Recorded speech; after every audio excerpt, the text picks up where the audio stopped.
ഒരു കുട്ടിയുടെ ജീവിതം തുടങ്ങുന്നത് തന്നെ ഊഞ്ഞാലിലാണ്. അതായത് കുട്ടികളെ ആട്ടുന്ന തൊട്ടിലിൽ. അതായത് ആ കുട്ടികൾ കൃത്യമായിട്ട് നല്ലോണം ഉറങ്ങി തൊട്ടിലിൽ കിടന്ന് ഉറങ്ങി എണീറ്റാൽ ആ കുട്ടികൾ ഭയങ്കര ഹാപ്പി ആയിരിക്കും.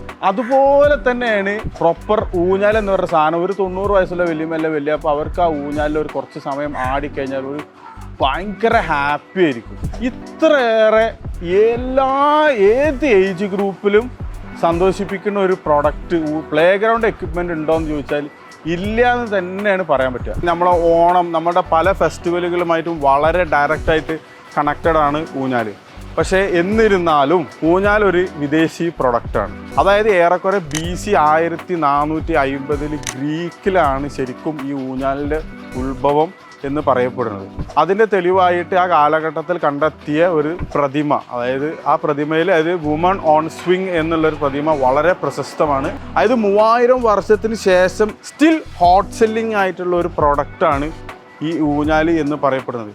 നമ്മളെ നാട്ടിൽ നിന്ന് ജൈൻറ്റ് സ്വിങ്, അതായത് ബാലി സ്വിങ് എന്ന് പറഞ്ഞ സ്വിങ്ങിൽ ആടാൻ വേണ്ടിയിട്ട് ബാലിക്കും ഒക്കെ ഫ്ലൈറ്റ് ടിക്കറ്റ് എടുത്ത് പോണ കുറേ ആൾക്കാരുണ്ട്. ഇത്ര കാലം കഴിഞ്ഞിട്ടും ആൾക്കാരുടെ ആവശ്യകത കൂടിക്കൂടി വരികയാണ്.